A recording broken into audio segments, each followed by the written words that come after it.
ఈ వీడియోలో ఇవాళ మీకు బనానా హార్వెస్ట్ ఎలా ఉంటుందో చూపిస్తాను. మా తోటలో అయితే ఇవాళ కాయలు కొడుతున్నారు. అయితే రేట్ 14 నుంచి 15 రూపాయలు నడుస్తుంది టాప్ సరుకు. ఉదయం 5:30కే లేచి నేనైతే రెడీ అయిపోయి తోట దగ్గరికి వెళ్తున్నాను. బండి కూడా అక్కడ వెయిట్ చేస్తూ ఉంది. నేను తోటలోకి వెళ్ళిపోయేసి వాళ్ళకైతే నీళ్లు కావాలి, 3 డ్రమ్ములు నీళ్ళు పట్టు పెట్టాను, నీళ్లు చూపించాను. ఈ డ్రైవర్ ఫోటోలు తీసుకొని సరుకు ఓకే అని చెప్పాడు. బాక్స్లన్నీ అన్లోడ్ చేస్తున్నాను. ఇంకొక డ్రమ్లోకి క్లినిక్ ప్లస్ షాంపూ అంతా వేసేస్తారు వీళ్ళు. వేసేసి వాటర్ పోసేస్తారు, మనం పట్టుపెట్టిన వాటర్. తక్కువ వచ్చాయని చెప్పి మళ్ళీ మోటార్ ఇస్తాను, అవి కూడా పట్టుకున్నారు.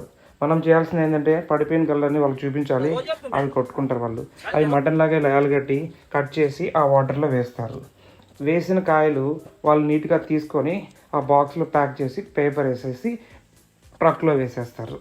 ఇలా ప్యాకింగ్ జరుగుతుండగా ముఖ్యమైన పెళ్ళి ఒకటి అటెండ్ అవ్వాలని చెప్పి ఇంటికి వచ్చి రెడీ అయిపోయేసి పెళ్ళికి వెళ్ళి బ్రేక్ఫాస్ట్ చేసి మళ్ళీ ఇంటికి వచ్చి నేను యూనిఫామ్ వేసుకొని తోట దగ్గరికి మళ్ళీ వెళ్ళాను. కాయలన్నీ కటింగ్ అయిపోయిన తర్వాత గలకి చివరి ఉన్నదాన్ని బీ గ్రేడ్గా చేసి అవి క్రేట్లో వేసి డైరెక్ట్ క్రేట్ని నీళ్ళలో ముంచేస్తారు. చివరిలో వాళ్ళకి 2 కూల్ డ్రింక్స్ ఇచ్చేసి నేను కూడా తోటకి నానో DAP ఎరువు వేసేసి ఇంటికి వచ్చేసాను. నెక్స్ట్ వీడియోలో పర్ ఏకర్కి మనకి ఎంత ఇన్వెస్ట్మెంట్ చేయాలి, మనకి ఎంత రిటర్న్స్ వస్తాయి, ఎప్పుడు మార్కెట్ బాగుంటుంది దాని గురించి చెప్తాను. Stay tune.